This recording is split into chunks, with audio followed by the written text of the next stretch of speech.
Japan-Australia Defense Chief's morning run reveals military ambition. Why is a morning run more terrifying than signing a treaty? Would you believe it? The defense ministers of two nations, top-tier officials, met not in business suits, but in sportswear for a joint run inside the Ministry of Defense compound. This event, occurring in December 2025, saw Japan's Defense Minister Shinjiro Koizumi and Australia's Deputy Prime Minister and Defense Minister Richard Marles stage a morning run diplomacy. This seemingly casual scene sent a chill down my spine. Why? Because in the language of international politics, sometimes taking off the clothes sends a stronger signal than putting on the clothes.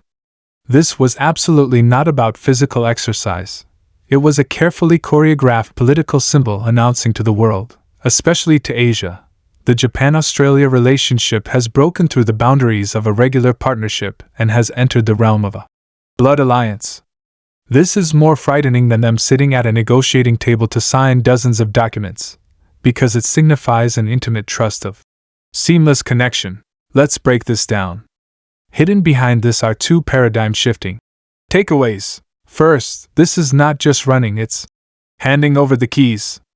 Australia's decision to procure 11 Japanese Mogami-class frigates is like you buying a new phone. Australia used to use Nokia, European goods, and now they are suddenly switching to Apple, Japanese goods. This is not just buying hardware, it means the future operating system, combat doctrine, and logistics maintenance of the Royal Australian Navy must all be Japanese standard. Japan is injecting its naval soul into the Australian body. Second, this is called reverse merger. For many years, Japan's peace constitution has restricted its ability to conduct military operations overseas. But by turning Australia into a quasi-ally, Japan's military technology and the operational reach of the self-defense forces can, under the guise of Australia, legitimately extend to the Southern Hemisphere and even the Indian Ocean. This is an extremely clever strategic breakthrough. Next, I will take you deep into the staggering strategic plan Japan is concealing behind this seemingly friendly morning run, and how it will fundamentally reshape the future Asia-Pacific landscape. From handshake to running side by side. A deliberate political performance. Think back to common international news. What is the usual scene for a defense minister meeting? Serious, rigid, with a national flag backdrop and long tables. That's the posture for negotiating deals. But the Koizumi Marles morning run completely broke this stereotype. This image of deep personal acquaintance is usually only seen in the Western political context, such as between the UK and the US. For example, past US presidents like George W. Bush and British prime ministers like Tony Blair, or Barack Obama and David Cameron, would play golf or eat hot dogs together. This is called Anglo-Saxon intimacy in diplomacy. By staging this, Japan is deliberately mimicking the top-tier ally relationships of Europe and the US. It is telling the world, Japan is no longer an Asian nation that only bows. It is a hardcore buddy within the core Western circle. This shift in posture is another militarized projection of Japan's desire to leave Asia and join Europe. What is most shocking is that an historically reserved Eastern nation like Japan is now engaging in such a distinctly Western style physical diplomacy. This shows Japan's eagerness to demonstrate to Australia, our interests are not only aligned, but our lifestyles and personal feelings are synchronized. This is an extremely strong psychological suggestion. It attempts to psychologically transform Australia from an ally of the US into a brother of Japan. This morning run diplomacy is a major upgrade of Japan's foreign policy strategy, moving from a simple alignment of interests to a deep binding of values and emotions. This tactic has historically been the exclusive domain of the US in courting its allies. By mimicking the special relationship, interactive model between the US and UK, Japan is attempting to build a trust between itself and Australia that surpasses that of a regular ally. This is a dangerous signal for regional security because when the relationship between two nations ascends to the level of emotion and symbolism, Future military cooperation will no longer require line-by-line negotiation but will be accelerated based on tacit understanding. This significantly lowers the decision-making threshold for bilateral military action, making it easier for Japan to drag Australia into future potential conflicts, or to intervene more proactively in Australia's defense. 2. The $10 billion Australian Mogami-class frigate deal, Japan's military-industrial, Normandy landing. Let's talk about the 11 frigate order that set the media ablaze.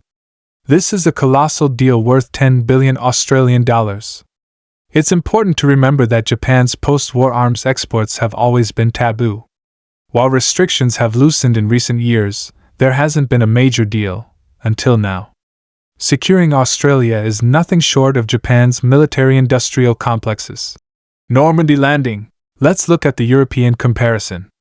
A few years ago, France thought it had secured Australia's submarine contract, only to be ambushed by the US-UK-Australia-AUKUS alliance, infuriating France enough to nearly recall its ambassador.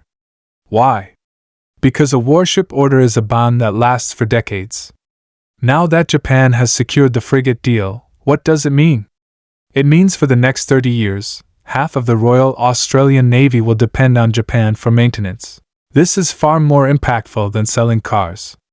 The Mogami-class frigate is the Japan Maritime Self-Defense Force's most advanced compact frigate, boasting excellent stealth capability and high automation. Japan's willingness to export such core technology, potentially including highly sensitive radar and command system data, was unthinkable in the past. This indicates that Japan is sparing no expense, perhaps even taking a loss for the sake of strategic gain, to firmly lock Australia onto the Japanese war machine. 3. Reciprocal Access Agreement, RA, the last piece of the Indo-Pacific NATO puzzle. If the warship purchases hardware compatibility, then the Reciprocal Access Agreement, RA, signed in 2022 is a software upgrade. This agreement allows the armed forces of Japan and Australia to smoothly enter each other's territory for training and stationing. How transformative is this? Look at Europe. NATO countries can respond quickly because they have similar legal frameworks. It's commonplace for US troops to move around in Germany or Poland. In Asia, previously only the US had this privilege, under the US-Japan Security Treaty. Now, Japan has granted Australia the same status. This means that in the future, Japan's Self-Defense Force F-35 fighter jets can land at Australia's Darwin base at any time, and Australian warships can dock at Japan's Yokosuka. This is, in effect, performing the functions of NATO, without the NATO name. Japan is transforming bilateral ties into a multilateral network. Before, the US was the parent, playing with two children, Japan and Australia. Now, the two children have become sworn brothers, and at times, they can bypass the US and conduct joint operations themselves. 4. The quasi-alliance calculation. Is Japan seeking a backup for the US? There's a very counterintuitive logic here. Is Japan's aggressive courtship of Australia due to a lack of trust in the US? The answer may surprise you. Yes, that is an element. Look at the US political arena today. Isolationism is on the rise, and America first is being shouted from the rooftops. French President Emmanuel Macron constantly calls for strategic autonomy, because they fear the day the US might suddenly abandon Europe. Astute Japan has certainly noticed this. Japan's current strategy is not putting all eggs in one basket. While the US is still the leader, what if the US truly retreats strategically in the future? Or what if US political turmoil prevents it from focusing on Asia? In that scenario, Australia becomes Japan's second pivot. Look at Israel. Despite US support, in recent years, it has frantically pursued the Abraham Accords with Arab nations, simply to find more friends and diversify risk. Japan's current approach is identical to Israel's. By elevating Australia to a position second only to the US, Japan is building a fallback plan for a scenario where the US is gone. This is an expression of extreme insecurity, and also an act of extremely shrewd political calculation. Where is the aim? The proactive offensive on regional order. Finally, we must discuss what this means for China. Media reports speak of strengthening defense cooperation.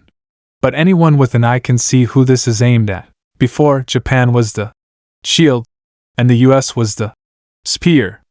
Now, through cooperation with Australia, Japan is transforming itself into a spear as well. Look at the topics they are discussing: long-range missile data sharing, drones, cybersecurity. These are all highly offensive areas. This is similar to how the US deployed missiles in Europe against the Soviet Union during the Cold War.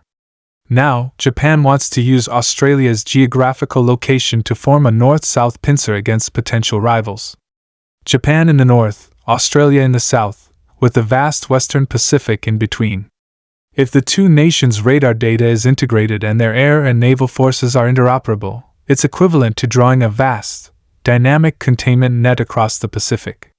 This is no longer simple defense, it is a naked deterrence architecture. The Japan-Australia Defense Chief's morning run today is certainly not just a fitness check-in for two middle-aged men. It is the gunshot marking the fission of the Asia-Pacific security structure. When Japan starts exporting its most advanced lethal weapons to Australia, when the two countries' militaries visit each other like family, and when a quasi-alliance becomes a de facto blood alliance, we must soberly recognize Japan is no longer the good child hiding behind the peace constitution. It is using Australia to forge a new, sharp set of fangs for itself. This is not just about current geopolitical maneuvering, it is a bet on decades of future maritime hegemony. Do you think Japan's strategy of coalition building will genuinely bring security to the Asia-Pacific, or will it be like adding fuel to the fire, triggering a new arms race? Feel free to leave your thoughts in the comments section, and let's explore the turmoil behind this event together.